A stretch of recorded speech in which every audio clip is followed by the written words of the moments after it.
Welcome back to my YouTube channel. Make sure to like and subscribe to the channel for more interesting stories like these. Now, let's get into today's story video. Leaving him was the biggest mistake of my life.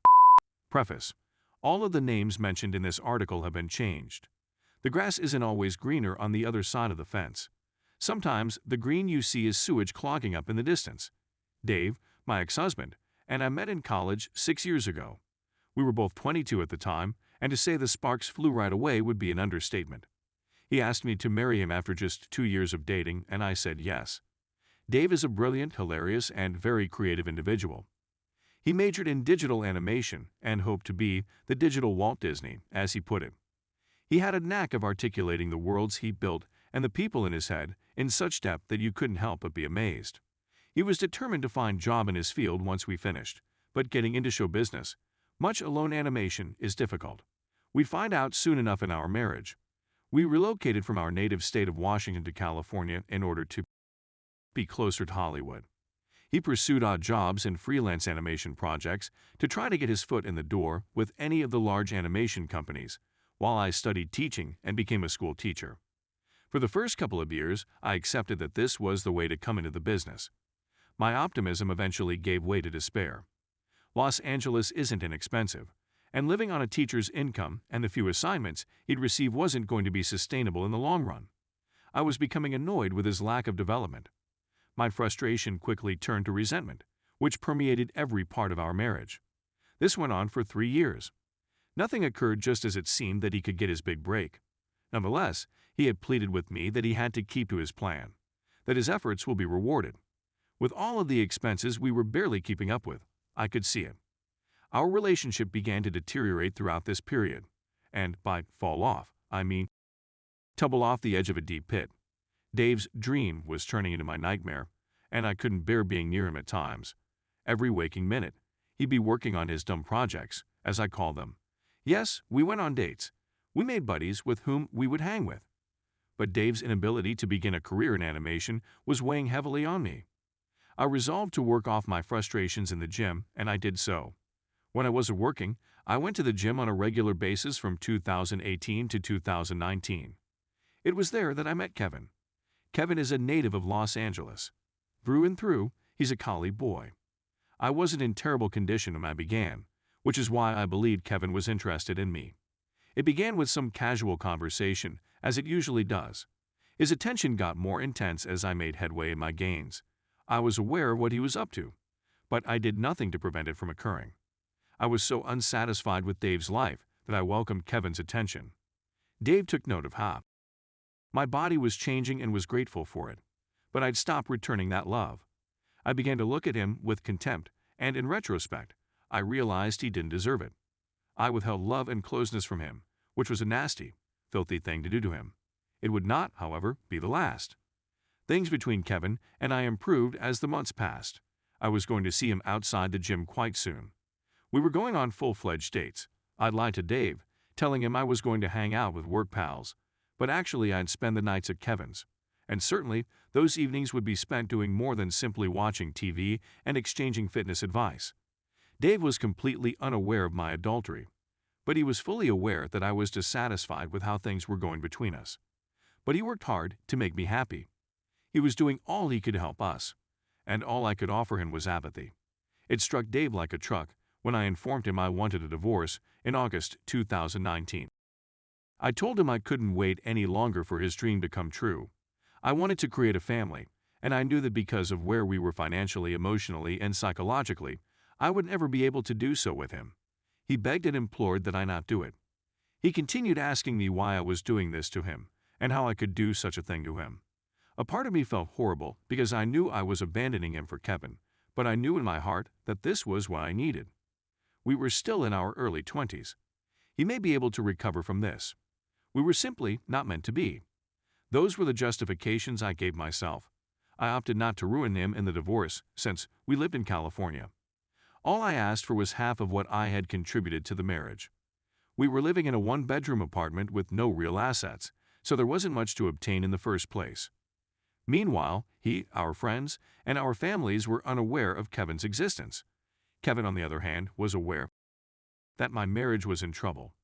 He was the one who persuaded me to abandon Dave for him. By November 2019, I had divorced Dave and was gradually transitioning to a full-time relationship with Kevin. By the time COVID arrived in California, I'd understood what a terrible decision it had been. Hanging around with Kevin and living with him were two very different experiences. I won't go into specifics, but it occurred to me how much I missed the things Dave did that Kevin didn't. Like the small sketches Dave would scribble on Post-its and put in places he knew I'd discover them. Or the fact that he'd constantly bring me food when I was marking papers. It's all the small things that have begun to add up. I also realized that newer doesn't always mean better when it comes to Dave knew things about me that Kevin never cared to discover. We ate up. That's precisely what we did. There was never any making of love. There were no emotional moments spent together. And now I'm confined with him. For the first several months, I assured myself that this was correct. However, by June 2020, the realization that messed up royally had begun to seep in. But this was also at the time that I'd let everyone know that I'd moved into a new relationship. Dave, as expected, was devastated. He sent me a lengthy email about how he was extremely saddened by the thought that I'd moved on after only 6 months or so, but he ultimately just wanted me to be happy. I really wanted to tell him everything right then and there, but I knew I couldn't.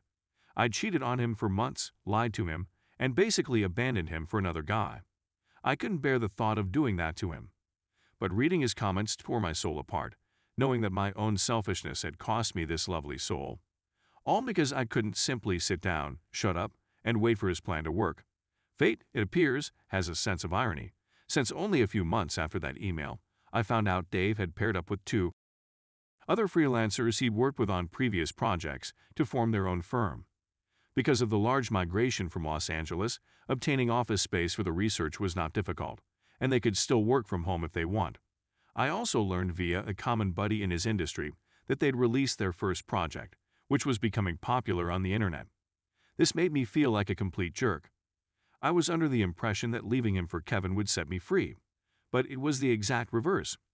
He was the one who was set free from his selfish, demanding wife. Kevin and I divorced nearly a year to the day after I informed Dave I wanted a divorce, in August 2020. Our whirlwind affair came to an end with a gentle breeze. Months of being together revealed that we were great as buddies, but not as a relationship. A month later, I moved into my own home. That's where I've been ever since. I'm watching Dave put his life back together while grieving the life I willfully took. I've been looking at his ArtStation profile a lot lately, and one of his shares from today really got to me. My muse was the title of the painting, which was a completely drawn picture of female portrait.